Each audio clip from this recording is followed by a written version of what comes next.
السلام علیکم ورحمت الله وبرکاتہ ملګرو زم عزیز الحق مخوزوال امید دی چې خبر جوړ به ورونو سایت باندې به تاسو ته د ویډیو ښکاری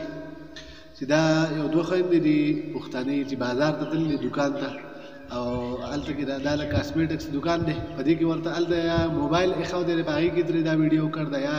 دغه خفیا کیمرې لګیدل په دې دکان کې چې هغه کې دا ویډیو ترې شوی را او په سوشل میډیا نن سبا ډېر زیات چلیږي ما ته هم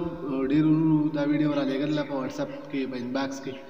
نو ما ویل چې یاره موږ به هم څه خبره وکړو نو دا ویډیو به اوس د دې ځای نه ختمه کړو ځکه چې ښه خبره نه ده اولنۍ خبره خو دا ده چې یاره پښتنو وروڼو کله چې هم زنانه له چا دومره اختیار ورکړ دی لکه نن سبا چې څومره چلیږي نو خامخا به دغسې بېعزته کېږي او بله اهمه خبره دا ده چې کله هم یو دکان ته ځئ یا مطلب هوټل ته ځئ نو هلته کې لاول درک دا کوئ داسې اندازه اخلئ چې یاره دې کې کیمرې لګېدلي دي که نه دي لګېدلي د ډېرو خلکو عزتونه نن سبا د دې د لاسه تار په تار شول چې یاره هغوی په هوټل کې په کمره کې او په هغې کې هم داسې کیمرې لګېدلي تاسو ته په سایډ باندې په سکرین کې دغه کیمرې ښکاري چې دا یې پکې فټ کړي د هغې د لاسه دغه ویډیو په هغو کېږي مطلب هغوی سره زنانه وي خپلې یا هر څوک چې وي خو د هغې هغه ویډیو دغسې وشي نو نن سبا زه به دا ووایم چې یاره ډېر زیات احتیاط لازمي دی او هر چا له پکار ده چې یاره هوټل ته ځي یا مطلب دکان ته ځي هلته کې د لاول نه کنفارم معلومات پکار دي آیا دې کې کیمرې شته دی که نشته دی نن سبا خلک څه چې دی د احتیاط دپاره را کیمرې لګوي خو ډېر زیات خلک پکې داسې وي چې هغه د حرامیتوب دپاره را کیمرې لګوي چې یاره پردي عزتونه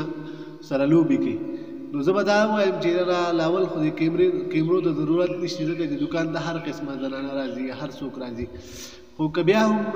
کیمرې ولګوي په دکان کې احتیاطاً د احتیاط دپاره نو هغوی له بیا هم پکار دی چې یاره دغه ویډیوګانې دغه بیا د هغې نه راوباسي او مخې ته به سوشل میډیا باندې نه شیر کوي او دا کومه ویډیو چې تاسو د لاول نه وکته که د دغې ویډیوګانې په دې باندې نور هم ډېرو کسانو ګرځي نو که چاته د دغې څه معلومات وي نو دغه سړی لازمي قانون ته به حواله کوي چې یاره دی داسې غلط قدم ولې اوچتوي نو وروڼو دغه یو شاټ شانې پیغام مې در سره شریکاو